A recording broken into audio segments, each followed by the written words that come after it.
ini sulit dan tahun depan sekali lagi saya sampaikan akan gelap.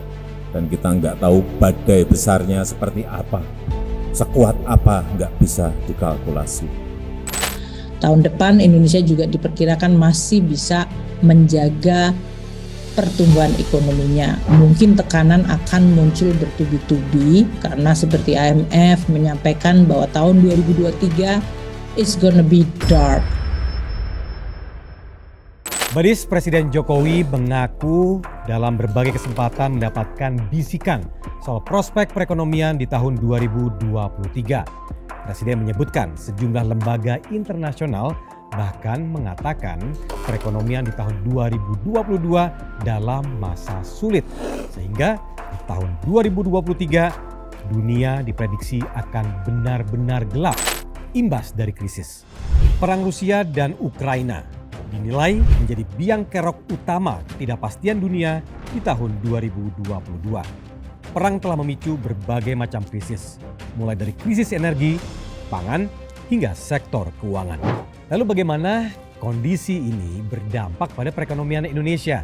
Apakah benar Indonesia akan mengalami resesi di tahun 2023? Oke, sebelum kita menjawab pertanyaan itu, kita semua harus mengakui bahwa kondisi ekonomi dunia memang tidak baik-baik saja. Inflasi super tinggi atau hyperinflasi telah melanda sejumlah negara di dunia. Kalau kita lihat data dari Trading Economics yang dikutip tanggal 30 September 2022, ternyata sejumlah negara mengalami inflasi di atas 100%. Seperti Zimbabwe, Lebanon, Suriah, Sudan, dan Venezuela. Inflasi ternyata juga terjadi di negara-negara maju, Badis. Kalau kita lihat data dari Outlook Ekonomi Regional Dana Moneter Internasional atau IMF untuk data Oktober 2023 diprediksi akan terjadi penurunan ekonomi yang tajam di wilayah Eropa yang akan berdampak pada resesi yang lebih dalam lagi di seluruh benua. Nah, kalau kita lihat kondisi saat ini saja, tepatnya di September 2022, zona Eropa telah mengalami inflasi sebesar 9,9%. Dan ini merupakan rekor inflasi tertinggi sepanjang sejarah untuk pencatatan sejak 1991. Kondisi ekonomi yang memburuk di benua Eropa memicu protes dan mogok kerja besar-besaran di sejumlah negara benua biru. Di Rumania, ribuan warga bergabung dalam unjuk rasa Bukares untuk memprotes biaya energi, makanan, dan kebutuhan pokok yang melambung tinggi. Demo besar-besaran juga terjadi di Belgia, Jerman, Spanyol, Portugal, dan Belanda. Di Republik Ceko, demonstran menuntut pemerintah koalisi pro-barat mengundurkan diri dari perang Rusia-Ukraina. Menurut para pengunjuk rasa, kebijakan embargo gas Rusia saat berperang dengan Ukraina memicu lonjakan yang tinggi di harga energi. Di Prancis, Serikat Pekerja Kilang Minyak dan sektor publik seperti transportasi mulai aksi mogok mereka dalam beberapa pekan terakhir. Di Inggris, pekerja kereta api, perawat, pelabuhan, pengacara, dan profesi lainnya juga telah melakukan serangkaian pemogokan dalam beberapa bulan terakhir. Mereka menuntut kenaikan gaji yang sesuai dengan inflasi tertinggi Inggris selama 4 dekade terakhir sebesar 10,1%.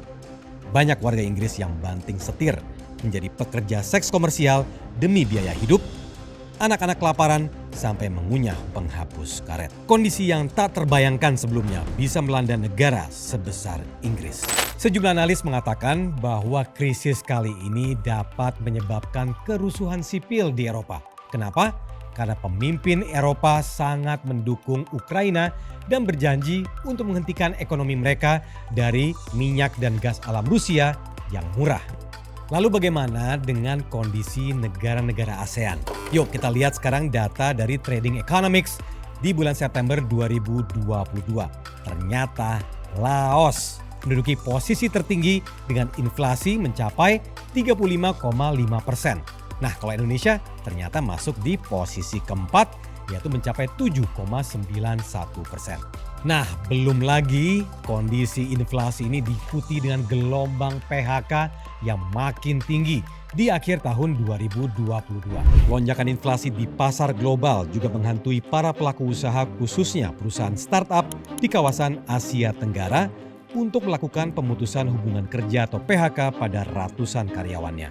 Langkah ini diambil setelah ekonomi global tertekan inflasi akibat lonjakan harga bahan pangan dan energi.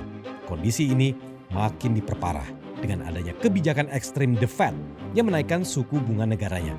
Hal inilah yang membuat para pemilik bisnis startup terpaksa memangkas karyawannya demi mengurangi kerugian di tengah ketidakpastian ekonomi. Nah, Badis, meskipun perekonomian Indonesia dinilai masih cukup sehat dan aman, Menteri Keuangan Republik Indonesia Ibu Sri Mulyani menekankan bahwa Indonesia masih berpotensi untuk mengalami resesi dengan tingkat risiko resesi mencapai 3%. Lalu pertanyaan berikutnya, sejauh apa resesi mengancam Indonesia? Kemudian, jika benar-benar resesi, bagaimana Indonesia harus mempersiapkan diri? Tetaplah di Tominomics.